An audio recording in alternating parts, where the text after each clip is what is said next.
साथियों, एक शब्द आपने बार बार सुना होगा, कई बार सुना होगा, हजार बार सुना होगा कि हिंदुत्व तो खतरे में है। दरअसल हिंदुत्व उस समय खतरे में नहीं था जब 350 साल मुगल यहाँ पर राज किए, क्योंकि कोई भी धर्म खतरे में उस समय नहीं होता जब सामने कोई तलवार लेकर खड़ा हो।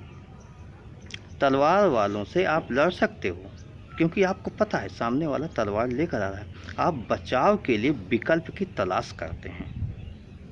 लेकिन वर्तमान जो स्थितियां हैं वो तलवार के बल पर नहीं है, ताकत के बल पर नहीं, वो साजिश है।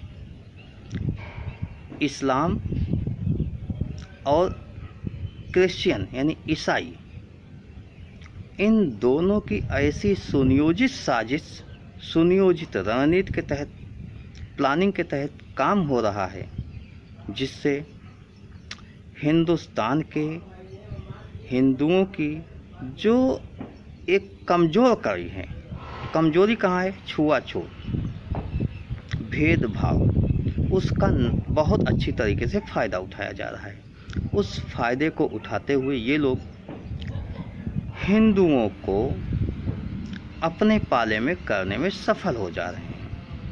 क्योंकि जब किसी पर अत्याचार होता है, अनाचार होता है, जाति के वास्ते ही, जाति के कारण ही भेदभाव होता है, उसे आगे बढ़ने का मौका नहीं मिलता है, तो व्यक्ति एक विकल्प की तलाश करता है और उस विकल्प की तलाश में ये लोग फिट पड़ जाते हैं। वो अलग बात है कि इनके अंदर जाने के बाद भी ऐसा नहीं है कि सब कुछ फ्री में हो जाएगा। इनके अंदर भी अगर आप सच्चाई देखोगे तो इनके अंदर भी भेदभाव है, लेकिन उतना नहीं है जितना हम लोगों के अंदर है। दूसरी बात, कन्वर्ट होते समय मनोवैज्ञानिक रूप से या कि सुनियोजित रणनीति के तहत ये लोग जो सहयोग करते हैं, जो व्यवहार करते हैं, वो लोगों को आकर्षित कर लेता है। तो साजिश का जवाब तलवार से तो दिया नहीं जा सकता। मतलब उन लोगों की जो साजिश है धर्म विस्तार के लिए, उसका जवाब आप तलवार से नहीं दे सकते हो। तो तलवार से अगर आप जवाब नहीं दे सकते तो उस जवाब के लिए क्या करोगे? क्योंकि यह अप्रत्यक्ष युद्ध चल रहा है, प्रत्यक्ष युद्ध नहीं है, ये धर्मों का अप्रत्यक्ष युद्ध है। और ऐसी स्थिति में हिंदुस्तान के प्रत्येक हिंदुओं को यह सुनियोजित करना होगा, यह तय करना होगा कि हमें अपने वजूद को कैसे बचाना है।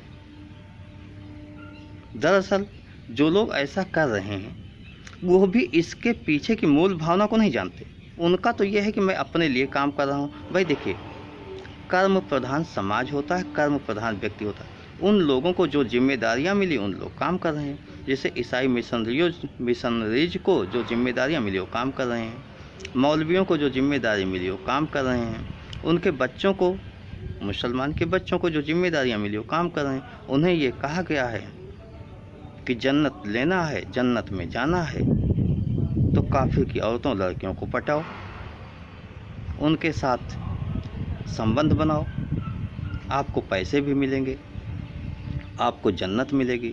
ईसाई मिशनरीज का है कि संख्या बढ़ाना है तो आगे बढ़ना है। आने वाले वक्त में अगर हिंदू समाज वैकल्पिक व्यवस्था के तहत आगे नहीं बढ़ता है, सुनियोजित रणनीति के तहत आगे नहीं बढ़ता है, तो मैं स्पष्ट रूप से कहूँगा कि हिंदू समाप्त हो जाएगा आने वाले 100, 200, 300 साल में। वैसे भी बहुत समाप्त हो गए, लेकिन यही अगर सामने से सत्ताधारी दल के साथ युद्ध होता, तलवार के बल पर होता, तो कभी समाप्त न होता। यह साजिश है। और हम इसके लिए किसी को सत्ता सौंप दें तो सत्ता सौंप देने से ही हमारी समस्या का समाधान होने वाला भी नहीं है, क्योंकि साजिश का जवाब तलवार से नहीं दिया जा सकता है। कितने लोगों को तलवार से आप काट दोगे? क्योंकि उधर तो साजिश चल रही है और साजिश प्रत्येक व्यक्ति के ब्लड में आ चुकी है। तो इसके लिए आपको सुनियोजित रणनीति पर काम करना होगा, इन विषयों को समझना होगा। कहते हैं मानवता सबसे बड़ा धर्म है। ठीक है, मानवता तो धर्म है, लेकिन जब आप हमें यह उपदेश देते हो तो हमारे आपके बीच जो संबंध होता है उस संबंध को परिभाषित करते हुए चलिए। आप हमारे पास मानवता के कारण नहीं आए थे, आप हमारे पास आए तो किसी जात की वजह से, किसी धर्म की वजह से, किसी क्षेत्र विशेष में रहने निवास करने की वजह से, किसी और कारण से आए थे। आप मानवता के कारण ही सबसे नहीं मिलते हो। तो मानवता ठीक है, मानवता तो सभी के लिए है कि हर व्यक्ति का कल्याण हो, हर व्यक्ति का विकास हो, हर व्यक्ति सताया ना चाहे, उस पर अनाचार ना हो, उस पर अत्याचार ना हो। तो ये सब मैं भी मानता हूँ, ठीक है। तो मानवता ठीक है, लेकिन मानवता धर्म नहीं है। धर्म तो आपका वो है जिसके वशीभूत होकर, जिसके आस पास के घेरे में रहकर आप अपना, अपने परिवार, अपने लोगों के साथ एक खुशहाल ज़िंदगी जी सकते हो, एक सांस्कृतिक विरासत को बचा कर रखते हो, वही आपका धर्म है। तो धर्म को अलग तरीके से परिभाषित न किया जाए। धर्म हमारा जो है, जो बाई बर्थ मिला है, उसका पालन करना बहुत आवश्यक है। मैं मानता हूँ उसमें गलतियाँ बहुत हैं, हज़ारों गलतियाँ होंगी। हम गलतियों को सुधारेंगे, हम अपने अंदर लड़ेंगे, लेकिन बाहरी शक्ति से मिलकर लड़ेंगे, ये होना चाहिए। तो हमें अभी क्या करना होगा, छुआछूत के खिलाफ एक संघर्ष का बिगुल बजाना होगा। हमें यह भी सुनिश्चित करना होगा कि सबको समान हिस्सेदारी मिले, सबको समान प्रतिनिधित्व मिले। मैं जिस समाज से आता हूँ वो विश्वकर्मा वंशी समाज है। मैं अगर ये देखूं व्यापक रूप से तो कहते हुए कोई संकोच नहीं हो रहा है कि आज़ादी के इतने वर्षों बाद भी हमारे समाज के साथ जो अत्याचार हुआ है, जो अनाचार हुआ, उसकी भरपाई कोई भी नहीं कर सकता। आप लोगों ने साजिश तो कर ली, अब अगर हम लोग कोई डिसीजन लेते हैं तो कहोगे कि आप लोगों ने गलत किया। क्यों भाई? आप हम पर अत्याचार कर रहे हो, अनाचार कर रहे हो, आप कह रहे हो कि आप गलत ना करो, कोई निर्णय ना लो। अरे हम निर्णय लेने के लिए स्वतंत्र हैं, हम आपसे युद्ध का अवश्य करेंगे, लेकिन वो युद्ध तलवार के बल पर नहीं होगा, विचारधाराओं का युद्ध होगा। आइए हम विचारधाराओं के साथ आपसे लड़ते हैं, क्योंकि मैं जानता हूँ विश्वकर्मा वंशी समाज लौहकार, काष्ठकार, स्वर्णकार, ताम्रकार और शिल्पकार होता है। लौहकार कहीं पर जनरल में आता है, कहीं ओबीसी होता है, कहीं एससी में होता है, कहीं एसटी में होता है। मतलब अलग अलग प्रदेशों में अलग अलग इसकी कैटेगरी हो गई। कारपेंटर यानी जो काष्ठकार होता है उसका एक ही होता है, पूरे देश में ओबीसी में होता है। इसी तरीके से हमारे शिल्पकार बंधु हैं वो एससी में चले जाते हैं।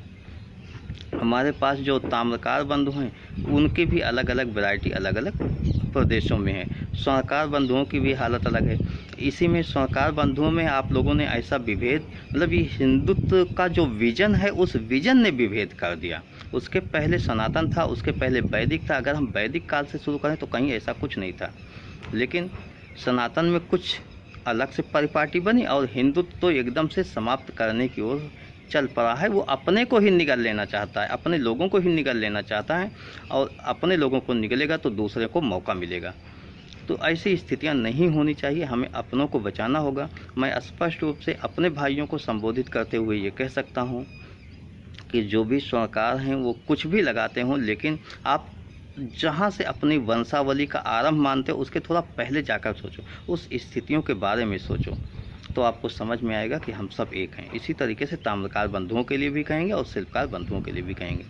मैं यही कहूँगा, छुआछूत, भेदभाव, जाति धर्म वर्ग के नाम पर भेदभाव देखने का नज़रिया जो आपका बदल रहा है वही हिंदुत्व समाज के लिए घातक बन रहा है। अगर हिंदुत्व को बचाना है तो ऐसे नज़रियों से आपको बचना होगा और एक व्यापक रणनीति के तहत आपको भी काम करना होगा सिस्टमेटिक तरीके से, उसी सिस्टमेटिक तरीके से जैसे वो लोग काम करते हैं सिस्टमेटिक तरीके से, अपनी संख्या बल बढ़ाने के लिए, अपनी आर्थिक स्थिति को सुधारने के लिए, अपनी श्रेष्ठता को कायम करने के लिए। तो वही स्थिति आप में भी लानी होगी, उसी तरीके से आपको भी बढ़ना होगा।